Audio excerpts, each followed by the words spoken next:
Mangwana ni Malelepo Vukenjani Kleklas Vanave Africa. Welcome to Africa Good Morning, the news and current affairs show bringing you everything you need to know happening on the African continent and beyond. You are joined by Ashwin Betty on Friday, the 11th of October. These are some of the stories that we're looking at. Over 79 million girls in sub-Saharan Africa were raped and sexually assaulted. Africans recruited for Russia jobs say they were tricked into building Ukraine drones. And Eritrea, Egypt and Somalia cement access against Ethiopia. Follow all of our programs on oneup2.com or DSTV 285 and GoTV 25 in Namibia. We have stories from Mike Sichula in Zambia, albeit he won't be joining us, and Rorisang Mohojwe from Botswana, who will be joining us to fill us in on the latest news stories from there. This is Africa Good Morning. Top stories shortly. Neo Paints has established a 67-year Namibian legacy, creating personalized paint solutions that blend quality and innovation for the Namibian people. We pride ourselves in being a 100% Namibian-owned company, investing in our country and our people by employing and empowering true Namibians. With every brushstroke, Neo Paints commits to our quality guarantee and always delivering a coat of excellence. At Neo Paints, we always stay true to our country. We are as Namibian as you.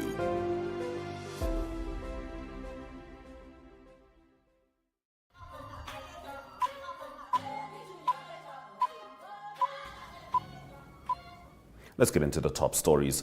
The United Nations Children's Agency says 1 in 8 girls and young women across the world have endured rape and sexual violence, with the highest number of victims recorded in sub-Saharan Africa. UNICEF published its first ever global estimate on sexual violence against children, revealing that 79 million girls, 1 in 5 sub-Saharan countries hit by conflict and insecurity, had experienced sexual assault or rape before turning 18. It's terrifying, said Nankali Maksud, a child violence specialist at UNICEF based in Nairobi, Kenya. It is generations of trauma. Girls who had suffered the trauma of sexual abuse were often unable to learn at school, she said. Globally, UNICEF estimates that sexual violence has affected some 370 million, or 1 in 8 girls and young women. The social media ads promised the young African women a free plane ticket to Russia, money and a faraway adventure in Europe. Just complete a computer game and 100-word Russian vocabulary test. However, instead of a work-study program in fields like hospitality and catering, some of them learned only after arriving on the steppes of Russia's Tatarstan region that they would be toiling in a factory to make weapons of war, assembling thousands of Iranian-designed attack drones to be launched into Ukraine. In interviews with the Associated Press, some of the women complained of long hours under constant surveillance, of broken promises about wages and areas of study, and of working with caustic chemicals that left their skin pockmarked and itching.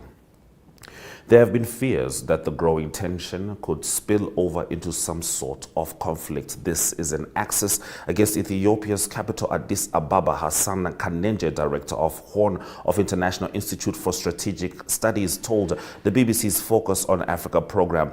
I think Eritrea, Egypt and Somalia cementing their relations in this way is an attempt to bring the hate together in trying to increase pressure against Addis Ababa.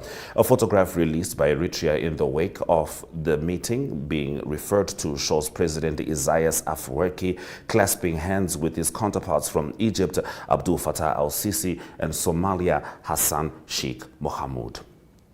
Votes were being counted by Mozambique's national election authorities yesterday as civil society monitors were compiling a parallel tally to try to detect possible signs of fraud.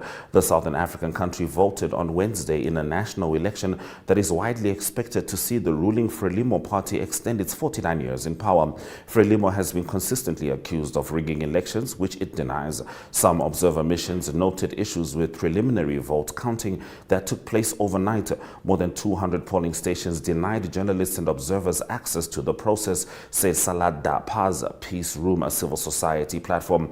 There were significant cases of electoral irregularities that may raise questions about the credibility of the process, it said in a statement. The Electoral Commission is expected to release its first preliminary results on Saturday, with full results not expected for another 2 weeks. We're going to take a short break, and when we return, Mike Sichula has sent through his stories from Zambia, and we'll swing over to Rorisang Mohojwe in Botswana as she brings us the latest from Gaborone.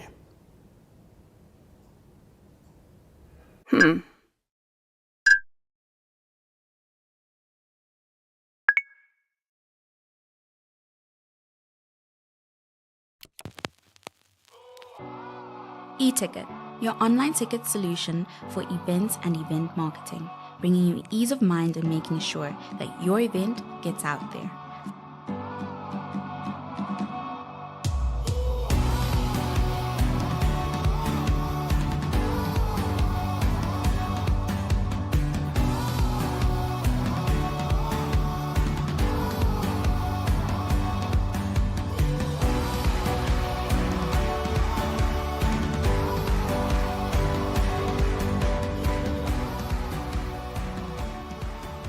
For more information, contact events@nmh.com.na.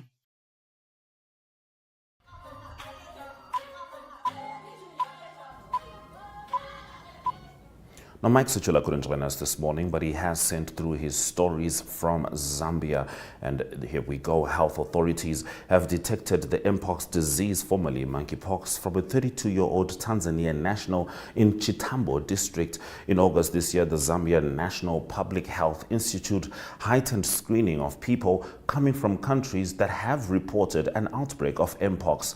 Mpox, commonly known as monkeypox, has been declared as a public health emergency by the World Health Organization. ZNPHI Assistant Director, Emergency Preparedness and Response, Dr. Paul Zulu, says teams have been stationed at border entry points.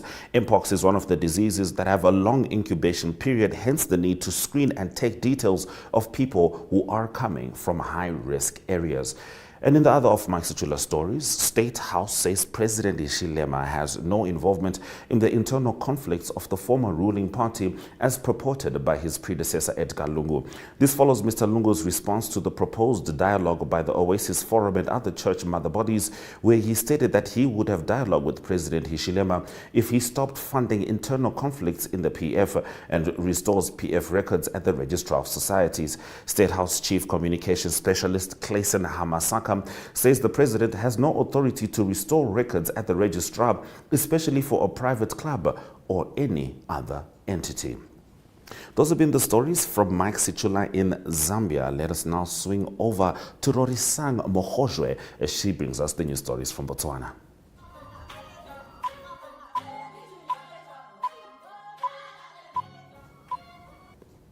Rorisang, Dumelang, how are you? Dumelang, I'm very well. Thank you so much for having me this morning. It's good to have you on Africa. Good morning. Now, the Ministry of Finance has reassured public employees that salaries will be paid on time, despite recent reports of government accounts nearing exhaustion. Tell us more about that. All right, so what's happening is that government coffers are depleting. The Ministry of Finance did announce this in Parliament, that the government investment account is going down, it is depleting. And this is particularly due to diamond sales also going down, as you might or might not know, that most of the GDP in Botswana, most of the money that is made by the government of Botswana is from diamond sales, as Botswana is a big diamond country. And therefore, because of the downturn or the slump in diamond sales, government coffers are actually depleting. Now, during the independence holidays, which was on September 30th, and the public holiday, which was on October 1st, when government employees were expecting to receive their salaries, they did not get their salaries. And the Ministry of Finance then put out a statement apologizing for this delay, saying that there was a delay because it was a public holiday, therefore no operations were taking place. But of course, experts are saying it's not only because of the public holiday that was happening, but it's because of the fact that government coffers are actually nearing depletion, which is a cause for concern, really. But the government is just saying, no, it's only because we were not working over the holidays. And the government accounting and budgeting system called, also known as GABS, is also on and off. It's a system and it's been offline for a month. So there's been all those, precarious situations where public employee salaries are not getting paid on time, and not only the public employees, but also anyone doing business with the government. So there's a little bit of tension there when it comes to getting money from the government. Very interesting. I would certainly hope that can be resolved soon with some sense of consistency. Now, the Botswana Communications Regulatory Authority has issued a warning to illegal migrants from Zimbabwe who have resorted to renting SIM cards from Botswana following the deregistration of SIM cards earlier in the year. Tell us more. Yes, earlier this year, I think it was around June, the regulator, which is the Botswana Communications Regulatory Authority, BOCRA, set out on an exercise to have customers actually fill in forms, know your customer, basically KYC, and a lot of people to register their SIM card. Now, unfortunately, for some undocumented migrants, especially from Zimbabwe, because the majority of them here in Botswana were unable to register their SIM cards because they lacked the proper documentation.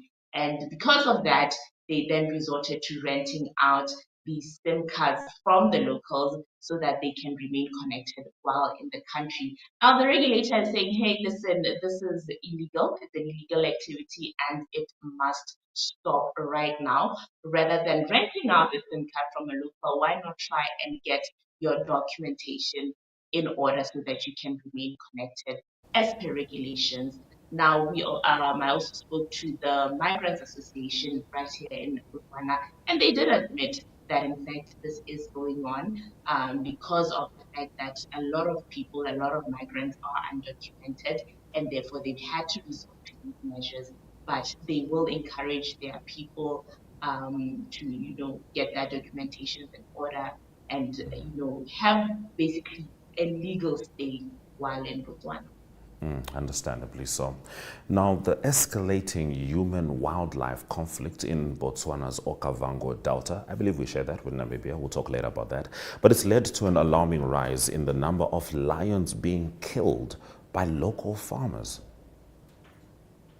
Yes, human wildlife conflict is one of the major causes for concern, especially in those areas in the Okavango Delta and surrounding areas because of the wildlife that is in that area. Now, this is actually coming from an elephant conservationist from the Elephants Protection Society that's saying, listen, it's alarming. His name is Whitey now. That's the director that you see there of the Elephants Protection Society, saying that the human wildlife conflict is escalating, and this has then resulted to farmers, local farmers, getting frustrated and actually killing lions in retaliation, simply because the lions are also killing their animals, their livestock. And so it's a cause for concern, and he's saying there should be cordon fences being put up by government, and there should be coexistence between human beings and wildlife, because a lot of people are living in wildlife protected areas, and therefore they have to coexist with the animals. We do know that the Okavango Delta is well known for its amazing flora and fauna, and unfortunately, because of that, there's that human wildlife conflict. People are dying, animals are dying. So the conservationists were simply saying, listen, something needs to be done, sustainable solutions in order to mitigate this peaceful coexistence between the people and the animals. Yes, efficient mitigation is truly needed there. Now, in the last of your stories, Botswana's Center for Human Rights has called for an end to the death penalty as the world commemorates World Day against the death penalty. Tell us more. Yes, yesterday was World Day Against the Death Penalty. And Botswana remains the only country in Southern Africa that still upholds the death penalty. It's usually handed down to people who have been found guilty of murder. And Ditshwanelo, which being the Botswana Center for Human Rights, is saying this cannot be the only measure that is put in place for people who are killing other human beings, and there should be other effective measures that should be put in place. They continue every year. They continue to speak out against the death penalty, saying that there should be, other ways of deterring crime, and they're really just citing concerns over the death penalty, saying that the domestic laws in the country should be able to align to international laws as well, and basically that the death penalty in Botswana should be abolished. It's now time for it to be abolished because it does not necessarily deter crime, but rather there should be other measures in place which will rehabilitate criminals and not actually persecute them by putting them to death.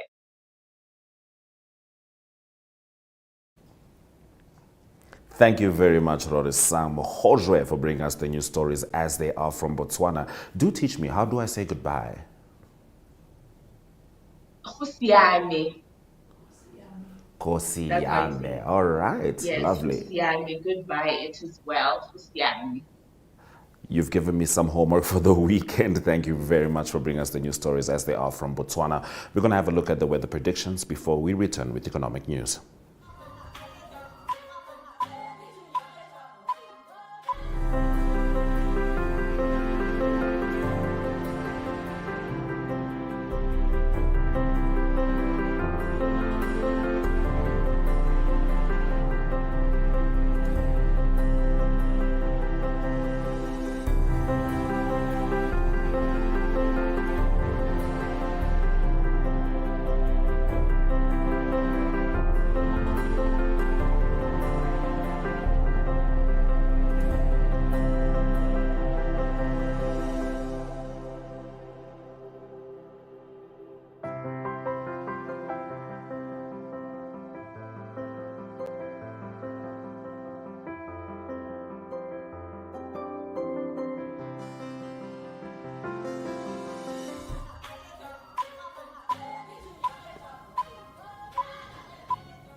In economic news, Algeria has barred French companies from participating in a wheat import tender this week and stipulated that firms submitting bids must not offer wheat of French origin, according to trading sources. This decision appears to stem from renewed diplomatic tensions between Algiers and Paris. The move is reminiscent of a dispute 3 years ago that saw France excluded from Algeria's wheat tenders for several months, and this was according to a Reuters report. Algeria, one of the world's largest wheat buyers, has long relied on France as its primary supplier. However, France's recent decision in July to support a plan placing Western Sahara under Moroccan sovereignty has strained relations with Algiers, which backs the Polisario France push for an independent state in the region. In response, Algeria has excluded French origin wheat from its latest tender.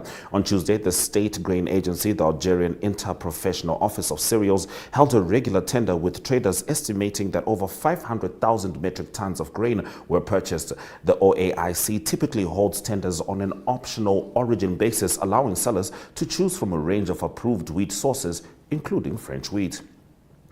And the government-owned National Handling Services has placed senior executives on forced leave amid allegations of corruption, incompetence, and corporate governance failure in Zimbabwe. The suspended executives include Godnoz Marawanyika, Christian Maisera, and Shamiso Nyagiri, the head of human resources. Those have been our economic news stories. Let's have a look at the indicators before we return with the sport.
All right, let's get into the sports news, starting with some African international football action yesterday.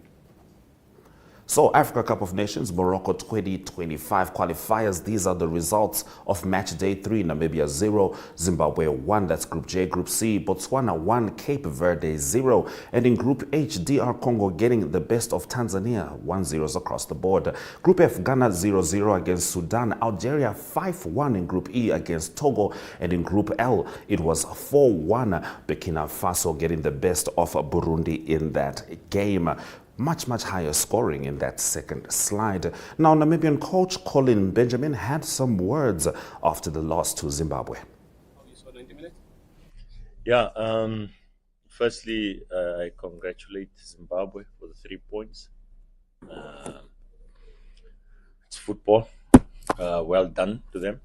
But I'm of the opinion that my team was the better team. My team created the chances. My team, we played soccer on the second half on 1 goal. I counted something like 9 chances that we didn't have, or that we didn't put in or couldn't convert. Also in the first half, just before Zimbabwe got the penalty, we had something like 3 clear chances from the set pieces. And in the end, I'm sitting here with my team with 0 points, 0 goals. That hurts, especially knowing that you are the better team. But then again, you have to congratulate the opponent for having taken the 3 points. It's a hard pill in a sense that you're not scoring the goals, creating the chances, and you're getting basically giving a lesson on the international soccer that if you don't take your chances, somebody else will.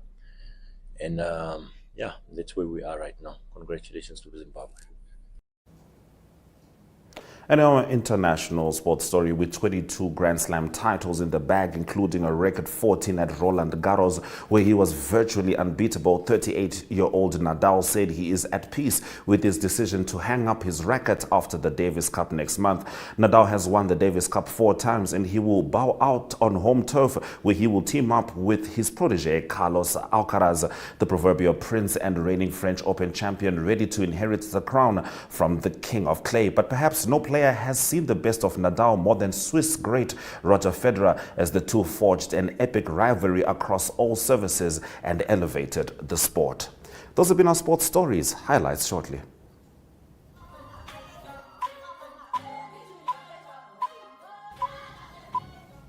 Thank you for staying with Africa Good Morning, not just today, but throughout the week. These are, however, the highlights from this morning's broadcast. Over 79 million girls in sub-Saharan Africa were raped and sexually assaulted. Algeria bans France from wheat tender as tensions with Paris escalate.